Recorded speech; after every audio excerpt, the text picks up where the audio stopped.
Good morning students. Pragya school की online class में आपका स्वागत है। आज हम 6th क्लास के लेक्चर 4 में सब्जेक्ट हिस्ट्री हमारे अतीत पुस्तक का लेसन नंबर 2 आरंभिक मानव की खोज का पार्ट 2 भाग पढ़ने जा रहे हैं। कल के भाग में हमने ये पढ़ा था कि आरंभिक मानव जो था वो एक स्थान से दूसरे स्थान पर क्यों घूमता रहता था भोजन की खोज में, और पूरा पाषाण काल के जो 3 जहाँ पे हमें वो मिले हैं अवशेष मिले हैं, जैसे हुसंगी है कर्नाटक में, भीमबेटका की पहाड़ियाँ हैं मध्य प्रदेश में, और कुरनूल की गुफाएं, उनके बारे में पढ़ा था। इस अध्याय में हम आज पढ़ेंगे पाषाण औजारों का निर्माण कैसे किया जाता था और आग की खोज के बारे में पढ़ेंगे। इस अध्याय में हम जिस काल के बारे में पढ़ रहे हैं वह मनुष्य का आरंभिक काल है, जिसे पूरा पाषाण काल भी कहते हैं। पूरा मतलब पूरा, प्राचीन, पाषाण मतलब पत्थर कहा जाता है। ये 2 शब्दों से मिलकर बना है। पूरा का मतलब है प्राचीन और पाषाण का क्या अर्थ है बताया गया यहाँ पे, पत्थर से बना। यानी ये जो पूरा पाषाण काल है आपका पत्थर के औजारों का इसमें वो होता था, और किसी चीज़ की तो मनुष्य ने खोज की ही नहीं थी। इन्हीं चीज़ों से सिर्फ भोजन इकट्ठा करता था और पत्थर के औजारों का प्रयोग करता था। पत्थर के औजारों के प्रयोग के आधार पर ही क्या है, इसको काल को क्या बोला जाता है, पूरा पाषाण काल कहा जाता है। यह नाम पूरा स्थलों से प्राप्त, पूरा स्थल पूरा पाषाण काल के अभी पाठ की शुरुआत में भी हमने बताए थे, कल भी पढ़े थे कहाँ कहाँ पे मिले हैं जो पूरा स्थल है। भीमबेटका की पहाड़ की जो गुफाएं हैं कहाँ पे हैं, नर्मदा घाटी के पास मध्य प्रदेश में, कुरनूल की गुफाएं आंध्र प्रदेश में, और हुसंगी जो कृष्णा नदी के दक्षिण में है वहाँ पे क्या है ये पूरा स्थल प्राप्त हुए हैं। और पत्थर के औजारों के महत्व को बताता है इन चीज़ों से। इसके बाद है पूरा पाषाण काल का समय कौन सा है। 20 लाख साल पहले से 12,000 साल पहले के काल के दौरान को क्या माना जाता है, पूरा पाषाण काल का समय माना जाता है। इस काल को भी है जो है पुरातत्वविद हैं वो 3 भागों में बांटते हैं। तो कौन कौन से वो 3 भाग है, आरंभिक पूरा पाषाण युग, मध्य पूरा पाषाण युग और उत्तर पूरा पाषाण युग। मानव इतिहास की लगभग 99% कहानी इसी काल के दौरान घटित हुई। यानी मनुष्य जो धीरे धीरे जैसे सीखा है भाई भोजन पका इकट्ठा करना, कैसे मांस को पकाना आदि, ये जो भी चीज़ें हैं इसी काल के दौरान घटित हुई। इसके बाद नव पाषाण युग का समय 10,000 साल पहले से माना जाता है। इस काल के बारे में हम अगले अध्याय यानी भोजन संग्रह से उत्पादन तक में अगले पाठ में पढ़ेंगे।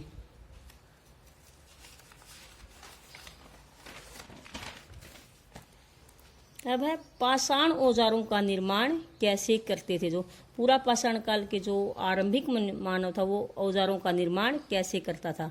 पाषाण औजारों का निर्माण 2 तरीकों से किया जाता था। पहला तरीका था पत्थर से पत्थर को टकराना, यानी जिस पत्थर से कोई औजार बनाना होता था उसे एक हाथ में लिया जाता था और दूसरे हाथ से एक पत्थर का, जैसे हथौड़ी का हम प्रयोग करते हैं ना, उस जैसा इस्तेमाल होता था। दूसरा तरीका क्या है, दबाव सलक तकनीक का। इसमें क्या है, क्रोड, जहाँ पे क्रोड क्या है, इसमें पत्थर को एक शिखर यानी जमीन स्थिर सतह पर या जमीन पर टिकाया जाता था और इस क्रोड पर हड्डी या पत्थर रखकर उस पर हथौड़ी जैसे पत्थर से क्या है सल्क निकाले जाते थे, यानी उसको नुकीला बनाया जाता था, जिससे वांछित मतलब मनचाहा, जैसा भी हम उसका आकार, नुकीला आकार चाहते हैं या कैसा आकार चाहते हैं, उससे वैसे उपकरण बनाए जाते थे पत्थर से ही। उसके बाद है आगे के पाठ में आग की खोज। जो पुरातत्वविद हैं उनको कुरनूल गुफाओं में, हमने पाठ के शुरुआत में भी बता दिया था कि जो 3 जगह हैं, भीमबेटका की गुफाएं, कुरनूल की गुफाएं और हुसंगी में क्या है पूरा पाषाण काल के अवशेष मिले हैं। तो इनमें क्या है, राख के अवशेष मिले हैं। राख के अवशेष मिलने से हमें क्या पता चलता है, पुरातत्वविदों ने क्या अनुमान लगाया है कि उस टाइम मनुष्य आग जलाना सीख गया था, यानी जो आरंभिक लोग थे वो आग जलाना सीख गए थे। आग का प्रयोग कई कार्यों के लिए किया होगा, करते ना आप भी अपने घरों में, तो वैसे आदि मानव भी करता था, जैसे कि प्रकाश के लिए, रोशनी करने के लिए, मांस पकाने के लिए और खतरनाक जानवरों को दूर भगाने के लिए।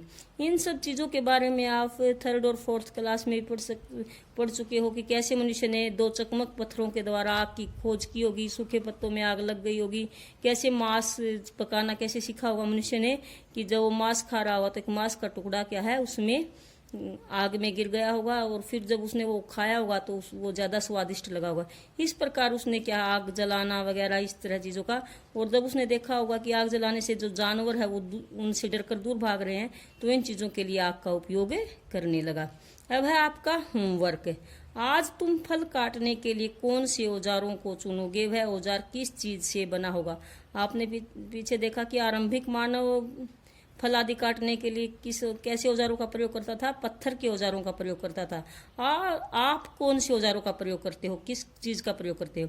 आज हम फल काटने के लिए चाकू का इस्तेमाल करते हैं और ये लोहे या स्टील का बना होता है। आपके घरों में भी देखा होगा आपने चाकू, और जिसे आप फल काटते हो। इसके बाद है दूसरा क्वेश्चन, पत्थर के औजारों का निर्माण कैसे किया जाता था। अभी हमने पढ़ा है इसमें 2 विधियों का प्रयोग किया जाता था। पहली विधि है पत्थर से पत्थर को टकराना। इस विधि में पत्थर का प्रयोग हथौड़ी के रूप में किया जाता था, यानी एक हाथ में पत्थर ले लिया जाता था और दूसरे हाथ में उस पर दूसरी पत्थर का वार किया जाता था। दूसरा तरीका क्या है, दबाव स्लग तकनीक। इस विधि में एक पत्थर को जमीन पर रखा जाता था और हड्डी को या दूसरे पत्थर को बीच में रखकर हथौड़ी नुमा पत्थर से सल्क यानी उसका पैना किया जाता था, उसको नुकीला किया जाता था। आखिर तक खाद्य संग्राहक आग का उपयोग किन किन चीजों के लिए करते थे। क्या तुम आज आग का उपयोग इनमें से किसी चीज के लिए करोगे। अभी अभी हमने पढ़ा है कि आरंभिक मानव आग का उपयोग कई कार्यों के लिए करता था, जैसे प्रकाश या रोशनी करने के लिए, मांस पकाने के लिए, खतरनाक जानवरों से बचने के लिए यानी उनको दूर भगाने के लिए। आज हम आग का प्रयोग खाना बनाने के लिए करते हो ना। आप घरों में आग का प्रयोग खाना किस पे बनाते हो, गैस है तो वो भी आग ही है, या चूल्हे पे अगर खाना बनाते हो तो आग का प्रयोग करते हो। सर्दियों में जब आपको बहुत ज़्यादा सर्दी लगती है तो क्या है आप आग वगैरह जला लेते हो ना, तो सर्दी से बचने के लिए भी क्या आप आग का प्रयोग करते हो। उसके बाद है राख के अवशेष हमें कहाँ से मिलते हैं, कुरनूल गुफाओं से। कहाँ पे हैं ये कुरनूल की गुफाएं, आंध्र प्रदेश में हैं। अब पूरा पाषाण काल का समय कौन सा था, 20 लाख साल से 12,000 साल पहले को हम क्या कहते हैं, पूरा पाषाण काल का समय मानते हैं। पूरा पाषाण काल को कितने भागों में बांटा गया है, पीछे अभी हमने पढ़ा है कितने भागों में बांटा है, 3 भागों में। कौन कौन से थे वो 3 भाग, आरंभिक पूरा पाषाण काल, मध्य पूरा पाषाण काल और उत्तर पूरा पाषाण काल। नव पाषाण काल का समय कौन सा था, 10,000 साल पहले का। पत्थर के औजारों का प्रयोग किन किन कार्यों के लिए किया जाता था, कौन कौन से कार्यों के लिए आदि मानव पत्थर का उपयोग करता था। पहला है जड़ों को, मतलब जो फल वगैरह होते हैं कई प्रकार की जड़ों का जैसे उपयोग करते हैं, मूली गाजर है ये जड़ें ही हैं एक तरह से, तो उन जड़ों को खोदने के लिए जो मनुष्य खाने के लिए प्रयोग करता था। दूसरा है जानवरों की खाल से बने वस्त्रों को सीलने के लिए। वस्त्रों का प्रयोग तो वो ज्यादातर करता नहीं था, लेकिन सर्दियों में वो क्या करता था, सर्दी से बचने के लिए जो जानवरों की खाल थी उसको वो थोड़ा सा सील लेता था, उन पत्थरों से ही सील लेता था। तीसरा है पशुओं का शिकार करने के लिए इन औजारों का प्रयोग करता था। चौथा है पेड़ों की छाल उतारने के लिए और जानवरों की खाल उतारने के लिए। पांचवा क्या करता था, फल फूल काटने के लिए इन औजारों का प्रयोग करता था। इसके बाद अगला क्वेश्चन है, आवासीय पूरा स्थल किसे कहते हैं। ये वे क्षेत्र हैं जहां लोग रहा करते थे, उन्हें क्या कहते हैं, आवासीय पूरा स्थल कहते हैं। ये कहाँ पे मिले हैं, ये गुफाओं और कंदराओं जैसे स्थल होते हैं, जैसे भीमबेटका की गुफाएं हैं या कुरनूल की गुफाएं हैं, वहां पे क्या है, आवासीय पूरा स्थल के रूप में हमें मिले हैं। अगला क्वेश्चन है हमारा क्वेश्चन नंबर 10, उद्योग स्थल किसे कहते हैं, जहां लोग पत्थरों से औजार बनाते थे। 2 विधियां हमने पढ़ी है ना वहां, तो वहां पे जो जैसे भी जिस विधि से भी जो पत्थरों से औजार बनाते थे उन स्थलों को क्या बोलते हैं, उद्योग स्थल। यानी उस टाइम के तो वही उद्योग थे जो आज औजार बनाते थे, पत्थर से बनाते हो किसी भी चीज से, तो वो क्या थे, उनके उद्योग स्थल थे। पूरा स्थल किसे कहते हैं, पूरा स्थल उस स्थान को कहते हैं जहां पर औजार, बर्तन और इमारतों के अवशेष मिलते हैं। ये अवशेष हमें जमीन के ऊपर भी मिलते हैं, अंदर भी, समुद्र में और नदी तल में भी पाए जाते हैं, यानी कहीं पे भी। इसके बारे में आप आगे के अध्याय में भी पढ़ोगे। जैसे हड़प्पा सभ्यता के जो अवशेष हमें जमीन के अंदर मिले हैं, या कई बार बाढ़ आदि आने से क्या है, उस स्थान मिट्टी आदि के नीचे दबने से वो चीजें नीचे दब जाती है और बाद में पुरातत्वविदों के द्वारा खुदाई के दौरान वो चीजें मिलती हैं। कई बार नदी के भी अपने साथ इन चीजों को बहा ले जाती है और समुद्र में गिरा देती है। कई बार नदी के तल के ऊपर भी रह जाती हैं, तो वहां पे इन चीजों के जो पुरानी चीजों के जो अवशेष हमें वो मिलते हैं। थैंक यू स्टूडेंट्स, आज के लिए इतना ही। जितना आपको होमवर्क दिया गया है ये आपको अपनी कॉपी में लिखना भी है और याद भी करना है।